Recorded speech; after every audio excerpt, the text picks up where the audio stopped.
It's my art video day. I'm starting my May art drop with my art video. My spiritual design journey, All Lines Are Beautiful, which I didn't ask for, is about doing what I can do and using what I do have, which for this month's first ever paper sculpture is working with this stack of color paper. Why not use the paper which I once bought to make an online paper flower store, which was one of my many attempts to figure out how to make money during this 11-year All Lines journey.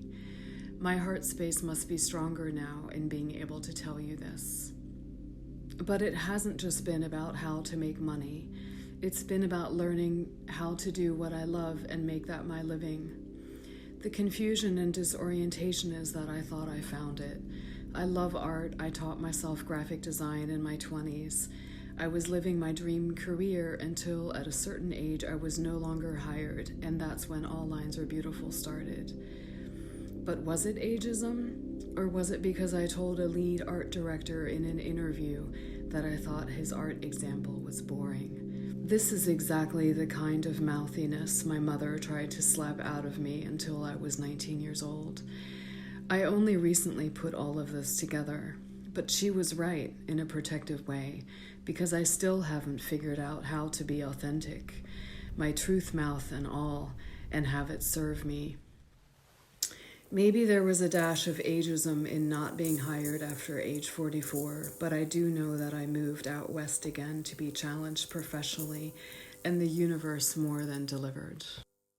I didn't know there was such a thing as intuitive inner divine spirituality, or that I was not using my own true voice during my first 44 years. Most of this journey has to do with learning how to stay in this inner space and show up for myself, no matter who does or doesn't give me approval or support, especially my family. I needed the time to learn how to like my own art and my art process, which, although it is digital, it is not AI and very, very painful to make, because now my art looks nothing like I've ever created before and doesn't get anyone else's stamp of approval anymore. Not even my abstract art disliking boyfriend G, although I will add that when I make something that he can be positive about, I feel like I'm making heart progress, because it's making a connection between two different bridges. Embracing my art is parallel to me embracing me completely, so this is my all-encompassing healing journey that feels awful. I have so much resistance showing up for myself.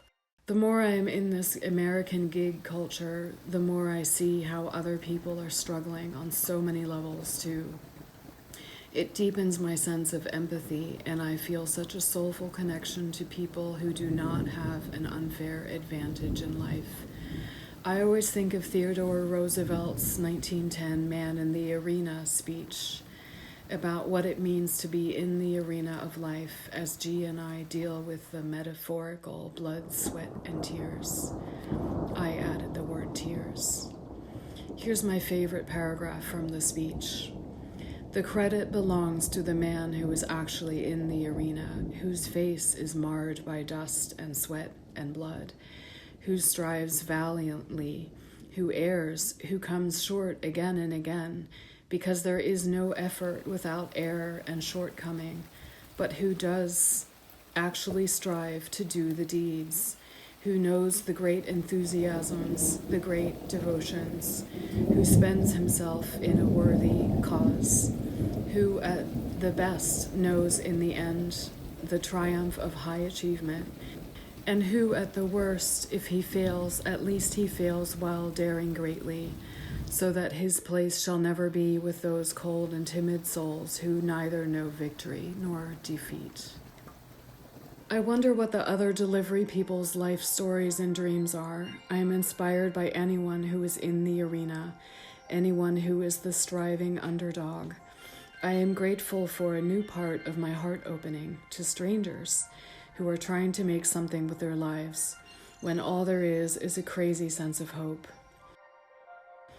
In my mid-20s, my Barnard College-educated ex-girlfriend pushed me to find an inspiring profession and pointed me towards the book Work with Passion, which connected me to graphic design. I proceeded to work almost effortlessly in the brand design world of New York City and came to love America more deeply for the first time. It was not a path without effort, but I was remarkably unfazed by all the no's and just followed all the yeses. Doing a radical career change at age 26 would never have been possible in Germany, where I spent my first 6 years and where half of my family lives. I had a new kind of love for the States that was different from the way my American-German family was more focused on US flaws. Let's create protective universal healthcare like Germany has, for starters. Here I am again in my mid-50s, changing my career once more out of necessity. Even though it is not the carefully laid out plan I had hoped for, I wouldn't trade it for the world. This gratitude for my position in life is not something my German family members understand.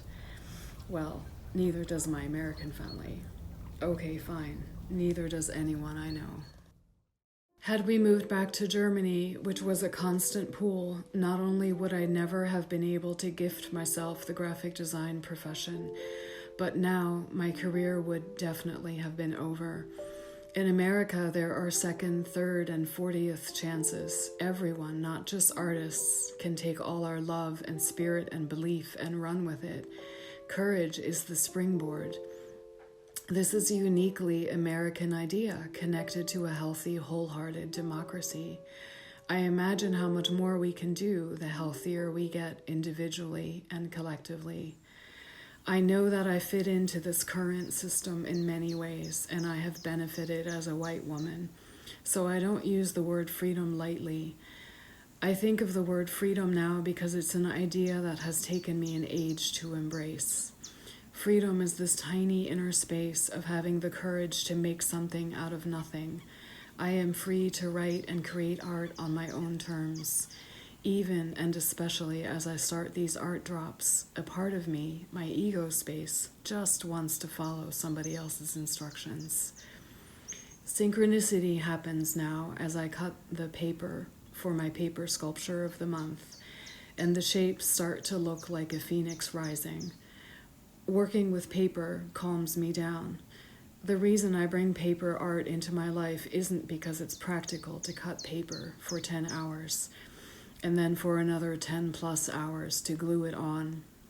It's because it helps me dream with my heart, not my head. It's listening to an unpractical inner space and time to intuitively process my failures. And then new ideas come too, and that is the beautiful and fulfilling part. What we resist persists, and so I have to stop and acknowledge this mental and physical loop that I'm in. My ego space criticizes me for still being in the same place because I am still supporting myself financially through gig work. I am aware of the looming backdrop of the American dream and our group focus on financial success, but I'm not in the same place, spiritually speaking. For my May art drop, I'm leveling up. I'm doing what I said I would do, invitationless. I am making things I've never made before. I'm using Adobe Premiere Pro in a way I've been practicing in smaller ways. I'm making paper sculptures and graphic art in a new way. I'm using my new words for my art, and I continue to believe in my little Against All Odds online store. When the nausea leaves, there's a tiny piece inside me that is really pleased with what I make. And I know that these decisions and action steps are more important than the nausea. These quotes draw me in on a soul level. One from Rumi, wherever you stand, be the soul of that place. And the other one from Eckhart Tolle, accept your reality as if you've created it. I have to be the soul of delivering pizzas. I have no other choice. I also have to give myself credit for creating wide open time for myself every morning to write and work on my art. I made that. Soul, I rarely have contact with the people I deliver to, but that day, just when I was leaving, I heard a tiny thank you from an old man who didn't need to open his door to thank me. I waved back and said, "Welcome, thank you," and he waved some more. This was a deeply fulfilling moment. And then I remembered my childhood tagging along with Dad when he visited shut-ins and nursing homes as a part of his pastor job. There was so much joy in these visits, connecting with people who are forgotten. The spiritual idea, accept your reality as if you have created it, pisses me off more. But that's the big spiritual loop, and connected to what you resist persists. I have been practicing inwardly not to fight my job so much, to surrender to it a little, which is not giving up on my dreams. It's just not fighting my job so much. Letting go is not a German characteristic, and I don't think it comes very easily to Americans either. When I make the decision to fight my reality less, there are more super sweet things happening. I know my heart is opening more, which is somehow connected to my purpose. The other week I had a day, one whole day, when I was intensely unbothered by anything. There were no thoughts in my head. I was just 100% present. It was the most incredible peace. Interestingly, it wasn't because I didn't have wine the night before, or because I slept well, or because I swam or walked, all of which are important and interesting threads in my life. And even if I don't have this kind of complete peace and stillness every day, I'm on to it now. Because the thing that is happening underneath all the art and writing and sleeping and walking and swimming and eating and drinking joyfully and healthfully, I am healing. We can heal. When we show up for ourselves, we create a new inner landscape, our heart spaces, and that's where all the hope lies. And it can start from just a stack of paper in our closets. Love, Anne.